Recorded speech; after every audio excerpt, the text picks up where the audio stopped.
आणि ही थेट दृश्य आपण दिल्लीमधनं बघतोय। भूतान दौऱ्यावरून परतताच पंतप्रधान नरेंद्र मोदी दिल्ली बॉम्बस्फोटातल्या जखमींची विचारपूस करण्यासाठी रुग्णालयामध्ये पोहोचलेले आहेत। दिल्ली बॉम्बस्फोटामध्ये जवळपास 30 जण जखमी झालेले होते, ज्यांच्यावर सध्या रुग्णालयामध्ये उपचार सुरू आहेत। त्यातले काही जण गंभीर जखमी आहेत। पंतप्रधान नरेंद्र मोदी या सर्वांची रुग्णालयात जाऊन चौकशी करतायत। ज्यावेळी दिल्लीचा बॉम्बस्फोट झाला त्यावेळेला पंतप्रधान नरेंद्र मोदी भूतान दौऱ्यावरती होते आणि तिथूनच त्यांनी हल्लेखोरांना इशारा दिला होता, हे षडयंत्र रचणाऱ्यांना सोडणार नाही असं त्यांनी सांगितलेलं होतं।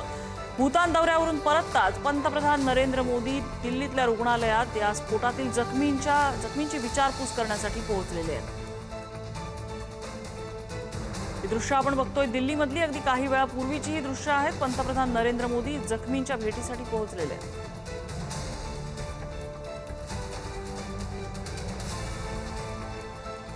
दिल्लीच्या लाल किल्ला परिसरामध्ये हा स्फोट झालेला होता। परवा हा संध्याकाळी 7 वाजण्याच्या सुमारास स्फोट झाला, ज्यामध्ये 12 नागरिकांचा मृत्यू झाला होता। 30हून अधिक जण यामध्ये जखमी झालेले आहेत। जखमींवरती सध्या रुग्णालयामध्ये उपचार सुरू आहेत। या स्फोटामुळे व्हाईट कॉलर दहशतवादाचा एक चेहरा समोर आलेला आहे, कारण या हल्ल्याच्या षडयंत्रामध्ये सहभागी असलेले हे 5 डॉक्टर्स असल्याची धक्कादायक माहिती समोर आलेली आहे। दिल्ली स्फोटाच्या आदल्या दिवशीच जवळपास 2900 किलो RDX अमोनियम नायट्रेट हे फरीदाबादमधून ताब्यात घेण्यात आलेलं होतं आणि दिल्लीतल्या हल्ल्यात वापरलेलं जे अमोनियम नायट्रेट आहे तेही फरीदाबादमधूनच आलेलं होतं अशी माहिती सध्या समोर येते। आणि त्यामुळे फार मोठा हल्ला करण्याचा दहशतवाद्यांचा जो प्लॅन होता, मनसुबा होता, तो उधळून लावलेला आहे। दिल्लीतल्या LNJP रुग्णालयामध्ये मोदींनी जखमींची विचारपूस केलेली आहे। LNJP रुग्णालयामध्ये सध्या जखमींवरती उपचार सुरू आहेत, ज्यांचे पंतप्रधान नरेंद्र मोदींनी विचारपूस केली आहे।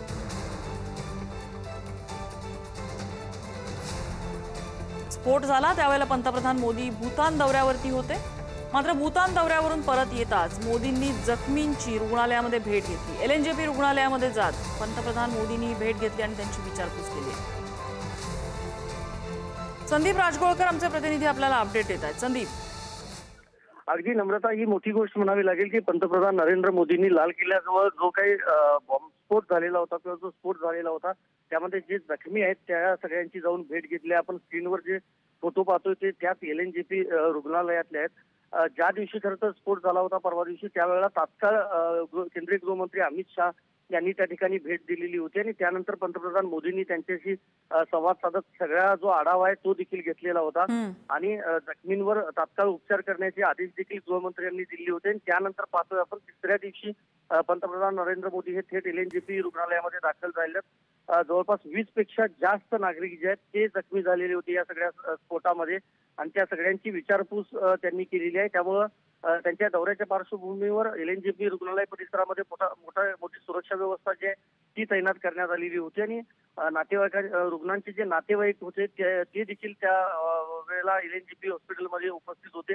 त्यांच्याशी देखील नरेंद्र मोदी यांनी संवाद साधलेला आहे। एकंदरीतच प्रशासनाच्या वतीनं किंवा सरकारच्या वतीनं मोदींनी त्या ठिकाणी जाऊन त्या जखमींची विचारपूस केलेली आहे, उपचारासंदर्भातली माहिती घेतली आहे। त्याचबरोबर डॉक्टरांशी देखील पंतप्रधान मोदी यांनी चर्चा केल्याचं आपल्याला समजतंय। त्यामुळं एक प्रकारे हा धीर द्यायचा प्रयत्न म्हणता येईल, कारण जे मृत आहेत त्यांचे जे मृतदेह होते ते त्या नातेवाईकांच्याकडे त्यांच्या सुपूर्द करण्यात आलेले आहेत। त्याच्यावर अंत्यसंस्कार देखील वेगवेगळ्या भागामध्ये केले जातात। मात्र दुसरीकडे जे जखमी आहेत त्यांच्याकडे पोलीस चौकशी करत असताना किंवा सुरक्षा यंत्रणा कसून चौकशी करत असताना पंतप्रधान मोदी यांनी आता LNJP रुग्णालयात जाऊन थेट ही सगळी चौकशी केली आहे। स्क्रीनवर आपण पाहतोय ज्यामध्ये वयस्कर देखील नागरिक आहेत, त्याचबरोबर काही तरुण देखील आहेत जे गंभीर जखमी झालेले होते आणि कशा पद्धतीने तिथली घटना घडली, त्यानंतर उपचार असतील, या सगळ्या संदर्भात त्यांनी चर्चा केलेली आहे रुग्णांची।